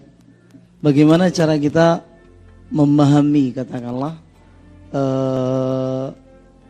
ketentuan tersebut, ya kan? Ada yang hampir masuk surga, kemudian tiba-tiba dia ditakdirkan ke neraka. Ada yang hampir masuk neraka, kemudian ditakdirkan ke surga. Bahkan dalam hadis itu dikatakan ketika jarak dia dengan surga sudah 1 jengkal, tiba-tiba terjerumus ke dalam neraka. Begitu juga sebaliknya. Kemudian hadis seorang laki-laki yang membunuh 99, kemudian karena dia kecewa, akhirnya dia kembali membunuh 1 orang lagi hingga genaplah 100 orang. Nah, bagaimana kita memahami hal tersebut? Seperti tadi yang sudah dibacakan oleh Ustaz Hanan. Wallahu ya'lamu wa antum la ta'lamun. Kenapa Allah menginginkan seperti itu? Sebenarnya pelajaran dari hadis tersebut banyak. Tapi kalau dari sisi tinjauan iman kepada qadar, itu yang Allah inginkan. Kita bisa menganalogikan dengan kisah Nabi Khidir dan Nabi Musa. Ya kan? Salah satu kejadiannya apa? Ketika Nabi Musa berguru kepada Nabi Khidir, salah satu peristiwa yang terjadi, Nabi Khidir membunuh seorang anak kecil. Bukan dewasa, anak kecil. Nabi Musa itu kan tipikal beliau sangat reaktif terhadap kezaliman, ya kan? Jadi Umar itu diibaratkan seperti Nabi Musa dan Nabi Nuh. Abu Bakar seperti Nabi Isa dan Nabi Ibrahim, ya kan? Reaktif beliau tersebut, tidak bisa melihat kezaliman. Padahal posisi beliau ketika itu sebagai murid. Ketika melihat Nabi Isa Nabi Khidir membunuh seorang anak kecil, laqad ji'ta syai'an nukra, kalau saya tidak salah, ya kan? Engkau sudah melakukan sebuah perbuatan yang sangat bejat. Nah, ini kalau kita bahasakan, sangat mungkar. Nah, kenapa? Terakhir kan dijelaskan dalam tafsir, anak tersebut kalau nanti besar, dia akan berbuat kezaliman. Itu ketentuan Allah. Bukannya Nabi Khidir tahu, tapi Allah memberitahukan Nabi Khidir. Jadi semua kesimpulannya, yang terjadi itulah takdir yang diinginkan oleh Allah. Yang hikmahnya itu hanya Allah yang tahu. Tadi kita di mobil sempat ngomong-ngomong sama Dr. Amri, kita bilang, walaupun demikian, tapi banyak juga dalam syariat ini hampir semua sanggup kita logikakan. Jadi singkatnya, pasti yang terjadi itu ada hikmahnya. Gitu aja biar mudah. Walaupun kita tidak sanggup menganalogikan, mengakalkan katakanlah, tapi serahkan saja kepada Allah dan itulah bukti keislaman kita. Muslim itu kan artinya berserah diri, ya kan? Dengan ketentuan Allah. Jadi ketika ditanya bagaimana sikap kita terhadap peristiwa tersebut, ya kita mengatakan amantu billah. Ya, selesai. Ya kan? Aku beriman dengan Allah, dengan qada dan qadar Allah, khairihi wa syarri. Saya rasa itu mungkin yang singkatnya. Selanjutnya tentang apa? Yang kedua tadi pertanyaan Al-Azhar. Oh, Al-Azhar. Dari Mbak siapa tadi? Mbak Nisa. Dia pengen ke Al-Azhar, keterima.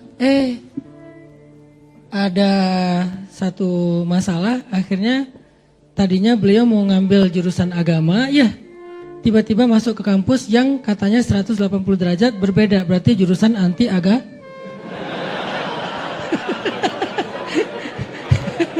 Nggak bercanda. Kan 180 derajatnya berarti kan kebalikannya ya. Nggak, maksudnya mungkin jurusan umum ya.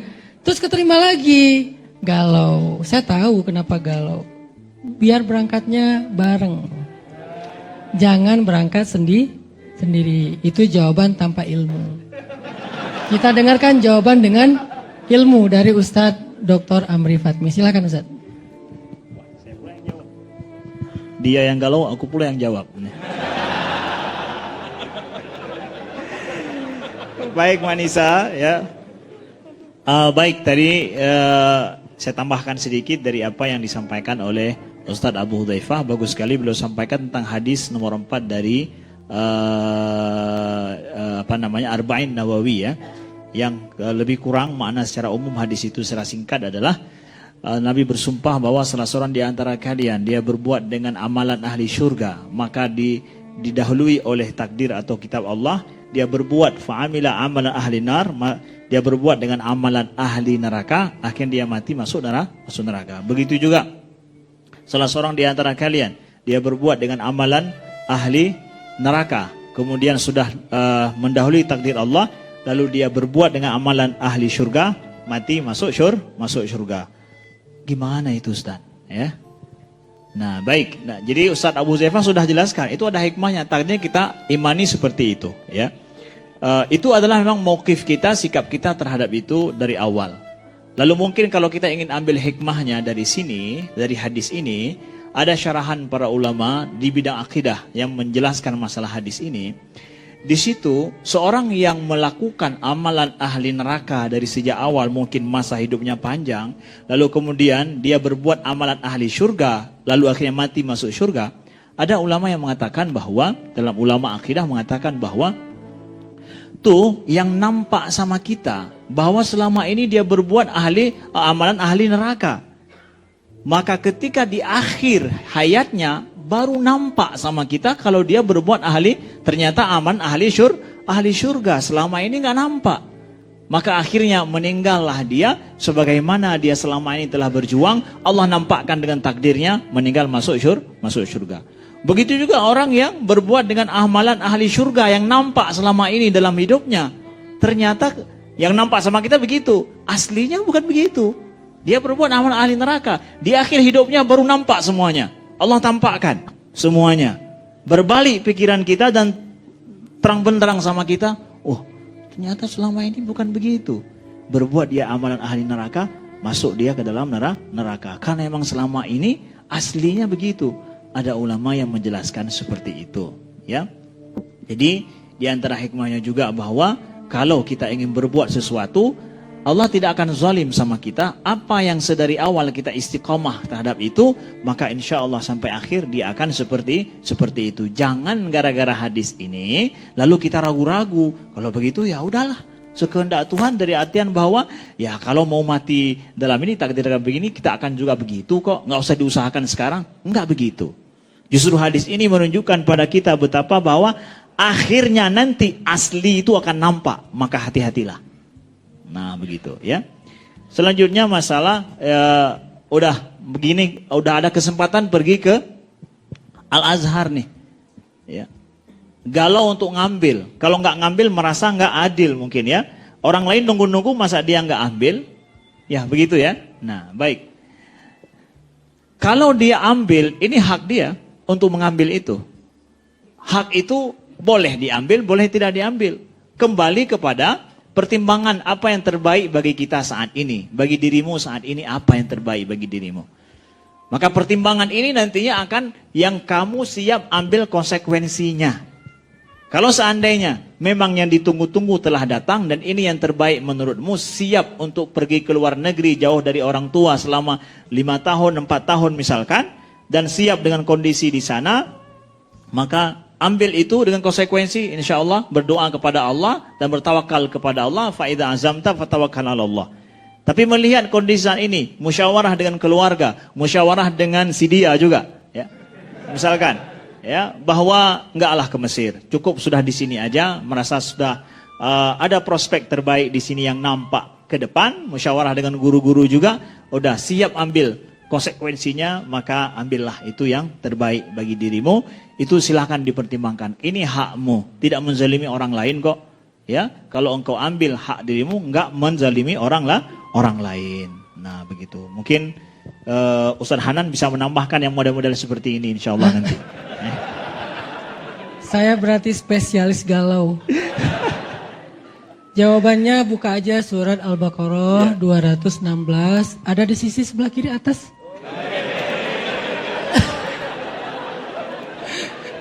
Pas dicari mana? Nggak ada. Saya sih nggak sekarang Ustaz Adi Hidayat, tapi emang di sebelah kiri atas sih. Wa asa an takrahu syai'an wa huwa khairul lakum. Wa asa an tuhibbu syai'an wa huwa syarrul lakum. Bisa jadi kita pengen ini, padahal menurut Allah itu nggak baik. Bisa jadi kita pengen itu, padahal menurut Allah ini yang baik, dan seterusnya. Udah, Allah lebih tahu, kita nggak tahu. Kalau udah terjadi gimana? Fa in karihtumuhunna fa'asa an takrahu syai'an wa yaj'alallahu fihi khairan katsira. Kalau udah terjadi sesuatu terus kita nggak suka, katakan saja la'allahu khair. Mudah-mudahan ada kebaikan. Itu cara menyikapi hal yang di luar ekspektasi dan harapan kita dalam hidup. Udah sesederhana itu, galau itu ya. Lanjut ke Mas Hadis. Masya Allah. Nanyanya pakai bahasa Arab, saya juga bingung. Gak ada subtitle ya. Nah, kita, karena ini pertanyaan akidah ya, tentang ketetapan kauniyah ya. Ya, dijawab sama dokter akidah. Baik, ditanya tadi tentang bahwa di dalam kitab Sunnah Al-Muzani disebutkan, atau mungkin syarah sunnah ini dalam syarahannya, ya, yang mensyarahnya menjelaskan bahwa keburukan itu terjadi dikehendaki oleh Allah juga, ya, dikehendaki oleh Allah, tapi dengan kehendak kauniyah, bukan kehendak syar'iyah. Apaan sih maknanya itu, Ustaz? Ya, mungkin yang mensyarahnya ini nggak mensyarah sampai ke situnya, mungkin dijelaskan lagi gitu ya. Nggak tahu, kalau kita baca di Bandung nggak paham itu ya. Kalau di Arab mungkin dia paham. Nah, baik kawan-kawan, para ulama Ahlussunnah sebagian membedakan antara iradah kauniyah dengan iradah syar'iyah. Iradah kauniyah artinya adalah kehendak Allah yang berlaku di alam secara umum. Ya, berlaku di alam secara umum. Sedangkan iradah syar'iyah itu adalah kehendak Allah yang Allah perintahkan kepada kita, yang kita harus melakukannya. Ya, Allah, kalau kita katakan Allah menghendaki nggak orang sholat dengan orang tidak sholat? Ya, orang boleh nggak memilih sholat atau tidak sholat? Terjadi nggak orang sholat dan tidak sholat? Kalau udah terjadi ya dikehendaki. Kehendaki secara kauniyah namanya. Tapi secara syar'iyahnya, yang mana diperintahkan? Diperintah sholat atau diperintah tidak sholat? Diperintahkan tuh sholat, itu namanya iradah syar'iyah. Gitu bedanya. Ya, jadi kalaulah itu terjadi dengan iradah kauniyah, tapi iradah syar'iyah justru kebalikan, yang disuruh yang baik-baik, yang itu tidak diizinkan, tidak disuruh untuk melakukannya. Walau karena Ahlussunnah, ulama Ahlussunnah dalam akidah mengatakan masya'a kana wa ma lam yasha' lam yakun. Apa yang dikehendaki Allah itu terjadi, enggak dikehendaki enggak terjadi. Nah, sekarang hari ini ada kejahatan yang terjadi, dikehendaki enggak? Kehendaki. Kita katakan iya, kalau enggak akan terjadi. Tapi itu iradahnya itu iradah kauniyah. Ya, begitu kawan-kawan dimuliakan Allah. Malam besok insya-Allah kita akan membahas lebih lanjut tentang masalah kalaulah Tuhan itu ada dan Dia Maha Baik, kenapa ada kejahatan terjadi di bumi? Dan ini menjadi masalah dengan kaum ateis. Perdebatan panjang di sini. Ya, insya-Allah stay tune dan malam besok. Baik, Masya Allah. Teman-teman, saya juga pengen sedikit memenuhi ada kegalauan, karena kan saya spesialis galau ya. Galau Ustadz, kalau kita udah ditetapkan masuk neraka, tadi hadisnya, walaupun sepanjang hidup kita berbuat kebaikan, akhirnya neraka juga. Kalau udah kita ditetapkan masuk surga, sepanjang hidup kita berbuat dosa, ujung-ujungnya surga juga. Terus apakah kita pasrah aja? Bentar. Coba kita pahami dulu nih, singkat aja nih. Kalau kalian pengen belajar lebih jelas lagi tentang takdir, ikut sharing time. Ini bukan promosi ya. Ikut sharing time karena di situ kita membahas tentang khusus bab takdir. Dalam angle konstruktif, bukan kritik. Mempertanyakan kenapa begini, kenapa begitu, tapi supaya kita terbangun persepsi tentang takdir. Kenapa? Karena orang kalau benar dalam belajar takdir, al-imanu bil qada'i wal qadar yuzilul hamma wal hazan. Justru takdir itu obatnya galau. Iman kepada takdir itu tuh obat galau. Apa galau bahasa Arabnya? Ham. Rasa cemas, rasa khawatir, rasa bingung.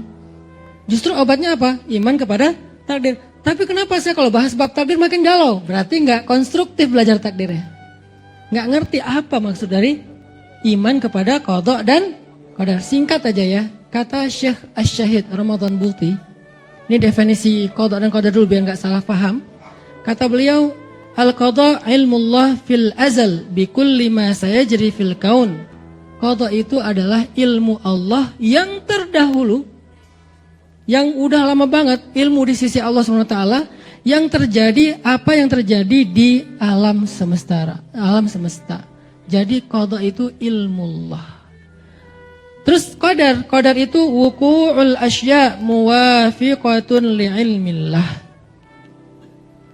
Qadar itu kejadian yang terjadi sesuai dengan ilmu Allah atau qada Allah. Jadi qada ilmu, qadar wuku' atau kejadian. Kedua ini tertulis di dalam Ummul Kitab. Wa indahu Ummul Kitab. Di sisi Allah ada kitab catatan qada dan qadar. Dalam hadis yang kelima dalam kitab Arba'in tadi, bahasanya gini, dan mendahului dia Alkitab. Yang mendahului itu apa? Alkitab. Apa arti Alkitab di situ? Salah satunya adalah ilmullah. Kemudian yang kedua adalah wuqu'ul asya, kejadian. Pertama ilmu Allah, kedua kejadian. Artinya Allah udah tahu. Semua itu Allah tahu, nggak ada ceritanya jangan salahin Allah dong, kan Allah nggak tahu. Nggak bisa, Allah tahu yang belum, yang sedang, yang akan. Allah itu tahu dalam qada, nggak ada satupun yang terjadi di luar ilmullah, ilmun. Makanya ada sifat ilmun. Dan nggak ada yang terjadi tanpa ada iradah Allah, tanpa ada kudrat Allah. Nah sekarang kan kita makin bingung ya, sama ya. Ustaz kalau gitu Allah tahu dong kita mau masuk neraka, kok dibiarin? Bentar, kan belum selesai. Makanya bahas bab takdir itu nggak bisa sebentar, ikut sharing time. Gimana cara biar kita paham lebih? Ini saya ringkas saja ya, nanti kita bahas lebih panjang. Saya ringkas. Allah Subhanahu wa taala berfirman. Ar-Ra'du ayat 39. Nggak tahu sebelah mana. Cek aja. Ar-Ra'du ayat 39. Yamhullahu ma yasha'u wa yuthbit wa 'indahu ummul kitab. Allah menghapus apa yang Allah kehendaki dan menetapkan, dan di sisi Allah ada catatan kitab tentang itu. Maksudnya apa di sini? Memang tafsirannya banyak. Ada yang menghapus dosa, ada yang menghapus syariat yaitu nasikh mansukh. Tapi jumhur ulama tafsir berpendapat yang dihapus di situ adalah halu wuqu'il asya. Keadaan kita ketika kejadian itu terjadi. Husnul atau su'ul. Itu yamhu. Karena Allah berkehendak. Sehingga dari ayat ini muncullah doa dari dua ulamanya sahabat yaitu Umar dan Abdullah bin Mas'ud. Apa doanya? Allahumma in kunta katabtani min ahli syaqawah famhini waktubni min ahli sa'adah fa innaka tamhu ma tasha wa tuthbit wa indaka ummul kitab.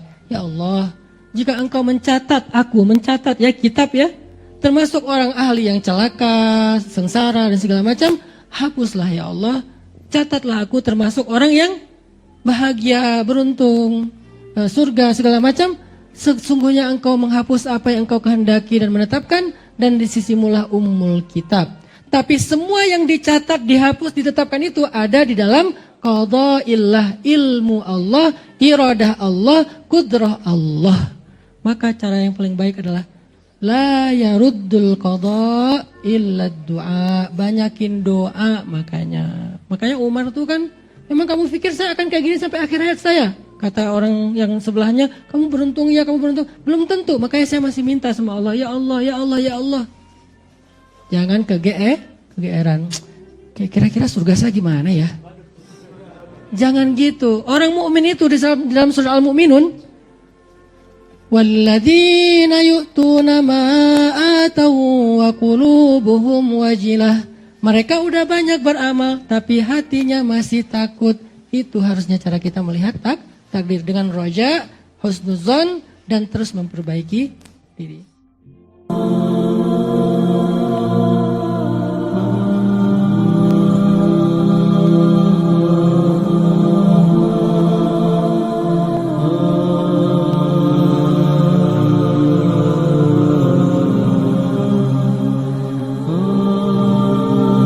Saya pengen cerita.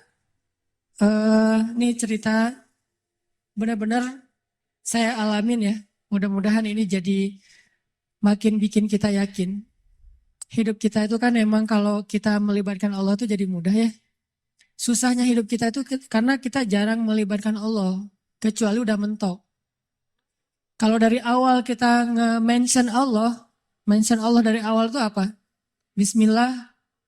Di tengah-tengah kita masih terus nge-tag Allah. Ya hasbi Allah, la haula wala quwata illa billah. Berdoanya ke Allah.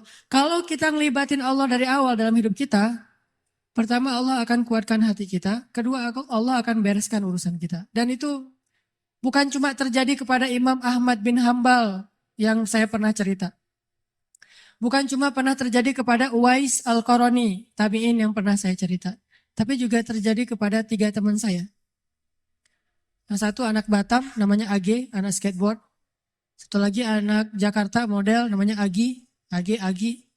Satu lagi driver ojek online di Bandung. Ini 3-tiganya nih baru saya alami sekitar beberapa waktu yang lalu. Kalau yang ojek online sekitar sebulan yang lalu. Kalau yang Agi baru 2 minggu yang lalu saya ngalamin. Apa ceritanya? Melibatkan Allah dalam semua harapan kita. Agi, anak Jakarta ini, pernah ikut kajian saya kayak gini di salah satu masjid di Maruya, di Kebun Jeruk, Jakarta. Terus pas ikut kajian itu dia bilang gini, ya Allah, saya pengen banget ketemu Ustadz Hanan langsung, tapi jangan di taklim, karena agak susah, terlalu rame. Saya pengen ketemu berdua dalam suasana yang lebih nyaman. Kabulkanlah ya Allah, gitu. Selang seminggu kemudian setelah selesai acara itu, alhamdulillah, qadarullah, ombaknya lagi bagus di laut. Kan saya suka mantengin ombak tuh.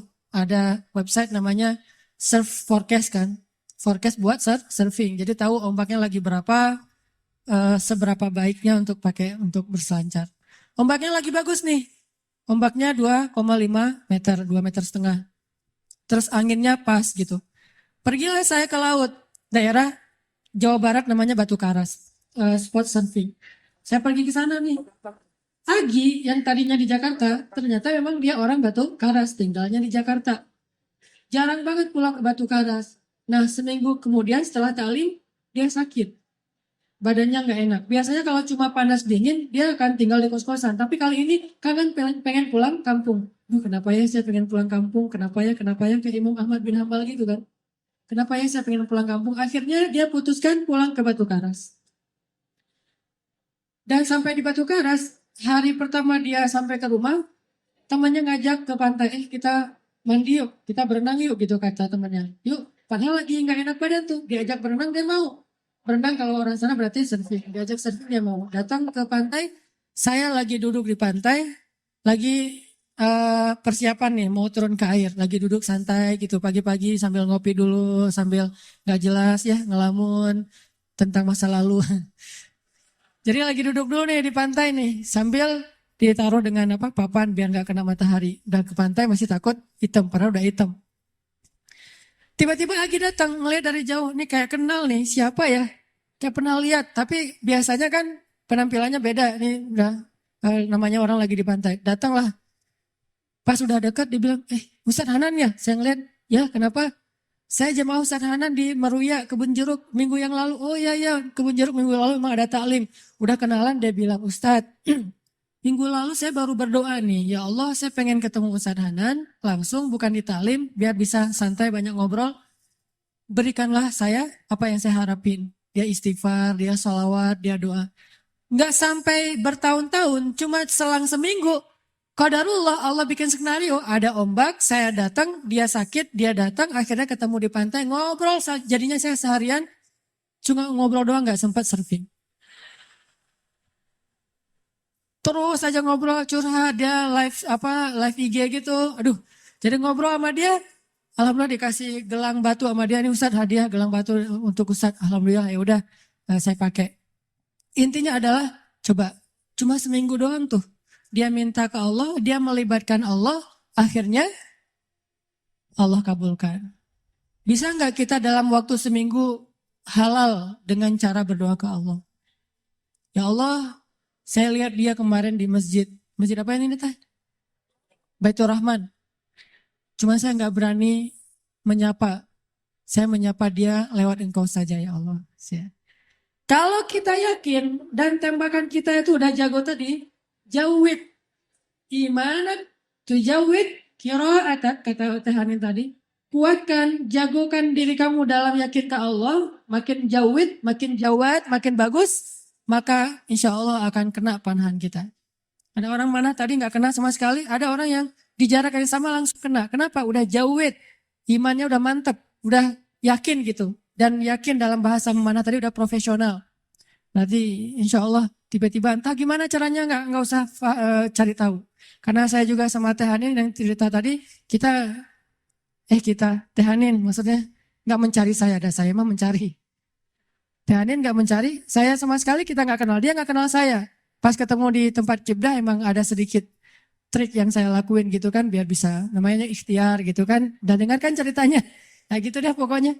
Yang jelas nggak usah berharap kepada Allah tergantung cara. Berharaplah kepada Allah karena kita yakin kepada Allah. Cara Allah yang bikin. Ini Agi nih. Yang kedua, driver online. Driver ojek online. Saya waktu itu ada rapat di Pemuda Hijrah. Namanya Masjid Pemuda Hijrah itu Al-Latif. Ada rapat di Al-Latif.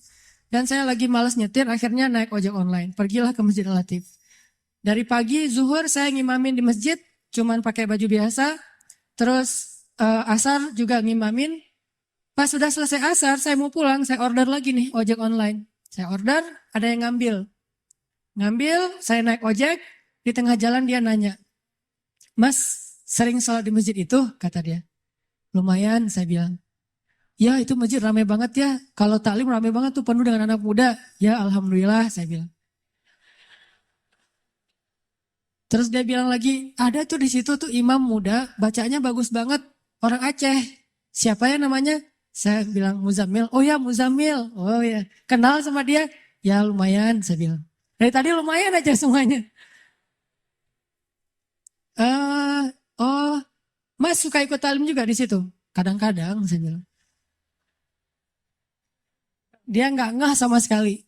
Lama-lama dia mulai curiga, dia nanya, apa tadi ada kegiatan apa? Enggak, cuma ada rapat aja sama teman-teman. Teman-teman DKM maksudnya iya. Mas tadi ngimamin sholat zuhur ya? Kata dia. Iya, kata saya. Mulai curiga kan dia. Asar juga? Iya. Oh, Mas namanya siapa? Hanan. Hah? Hanan yang mana nih? Kata dia. Mulai kaget dia kan. Mulai panik gitu. Saya bilang Hanan Ataki. Langsung oleng tuh motor tuh. Masya Allah. Dia kaget sendiri. Dan itu olengnya tuh langsung berhenti pas lampu merah pula, dia heboh sendiri di lampu merah, bayangin. Ya Allah, Masya Allah, Alhamdulillah. Ustadz tahu nggak? Ternyata ini Ustadz Nata Kintar dulu, saya lihat ke belakang, benar nggak nih? Oh iya benar gitu. Dari tadi kayak Ustadz nggak ngomong-ngomong, kata dia, Ustadz tahu nggak? Sebulan ini saya selalu beristighfar, berdoa, sholawat. Ya Allah, saya pengen banget ketemu sama itu tuh satu lagi gurunya Muzammil, yang ceramahnya suka di YouTube katanya. Ustaz Hanan Ataki, saya pengen ketemu beliau, tapi susah kalau di taklim. Pengen berduaan, jangan pas rame-rame. Ternyata berduaannya di atas ojek. Coba. Dan itu demi Allah kisah nyata teman-teman terjadi. Jadi Imam Ahmad yang pernah kita dengar ceritanya bukan cuma terjadi di Basrah. Terjadi juga di Indonesia. Terjadi di Jakarta, di Bandung, Surabaya, di Kediri, di mana-mana. Kalau kita melibatkan sebegitu mudahnya. Padahal dua orang ini saya kira bukan ulama. Bukan orang yang mungkin hijrahnya udah lama, baru juga hijrah. Tapi kenapa diperlakukan oleh Allah semudah itu? Bagi Allah orang yang sudah taubat dari dosa seperti orang yang tidak berdosa. Orang yang sudah taubat dari dosa seperti orang yang tidak berdosa. Jadi sama Allah memperlakukan dia seperti Allah memperlakukan kekasih-kekasihnya yang soleh lainnya. Jadi jangan pesimis, jangan putus asa. Kalau kita melibatkan Allah, kita akan dikuatkan. Tenang aja, udah tetap la tahzan innallaha ma'ana. Yang terakhir tadi kisah AG. AG ini anak skateboard dari Batam. Dia itu kerja di sebuah perusahaan swasta di Batam, IO gitu. Dia pertama dapat hidayah itu dengerin istrinya dengar booster di YouTube. Mah dengerin apa tuh booster? Ini ada ustadz katanya juga senang main skate walaupun gak bisa sih, cuma senang nemenin doang. Oh, mana karena dia senang memang anak skate jadi ngelihat gitu. Oh ini ustadznya, coba dengerin lagi. Oh kirain tadi cewek. Biasalah kayak gitu Maya. Gak tau jenggotan gini. Udah gitu, oh gimana coba dengerin, nangis. Selama ini dia udah belasan tahun gak sholat. Jangankan sholat sendiri, jangan sholat ke masjid, sholat sendiri aja gak pernah. Bahkan sholat Idul Fitri aja gak pernah. Kan kalau kita minimal sholat Idul Fitri ya, setahun 2 kali lah ya. Walaupun masbuk itu juga. Kenapa masbuk? Kebiasaan kalau Jumatan datangnya kalau khutbahnya udah selesai. Dan Idul Fitri, Idul Adha mah khutbahnya selesai sholat. Wah masih khutbah, ntar aja deh kalau udah selesai. Begitu datang orang udah pada pulang. Loh kok gak sholat sih? Sholat Idul Fitri itu sebelum khutbah. Ini salah dia. Dia gak pernah sholat sama sekali. Tapi tiba-tiba nangis, jadi kayak sadar dapat hidayah gitu. Tapi saya pikir emang bukan cuma dia yang dapat hidayah dengerin booster. Saya juga dengerin booster diri sendiri kayak dapat hidayah gitu. Oh benar juga ya kata Ustadz ini. Kok saya dapat hidayah? Kata saya sendiri tuh.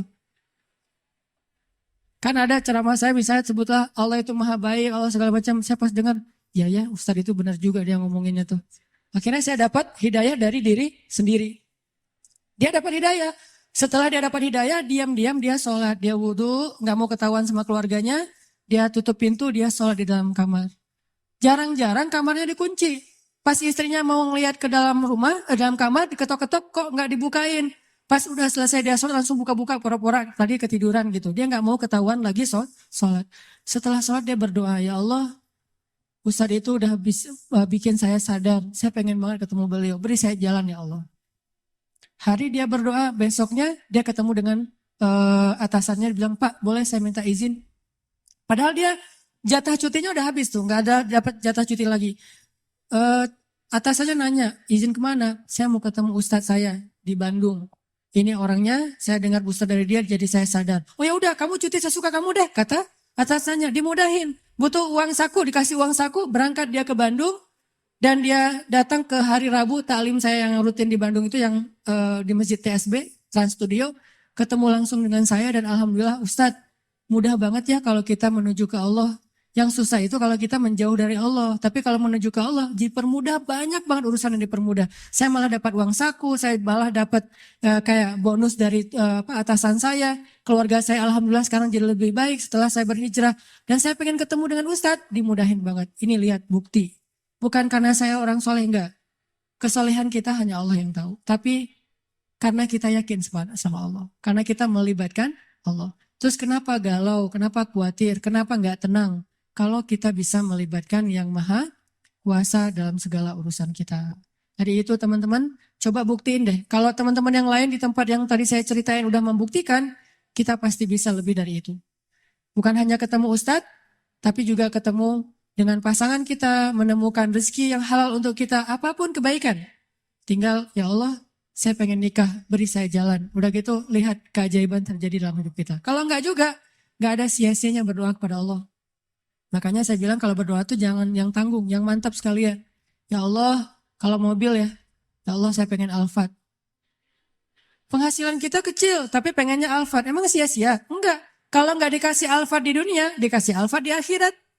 Kan Allah pasti mengabulkan doa kan? Pasti itu. Kalau enggak dikabulkan di dunia, dikabulkan di akhirat. Bangun dari kubur, tiba-tiba lewat Alphard, berhenti depan kita.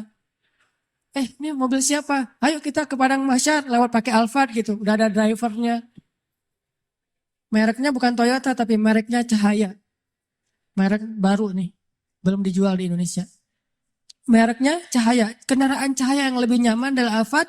Jalan ke padang mahsyar. Kenapa saya dapat kendaraan ini ya Allah? Karena dulu kamu pengen banget punya mobil Alphard di dunia, tapi aku tidak memberikannya di dunia karena itu tidak baik untuk kamu, tapi aku berikan di akhirat. Apa sia-sianya berdoa kepada Allah?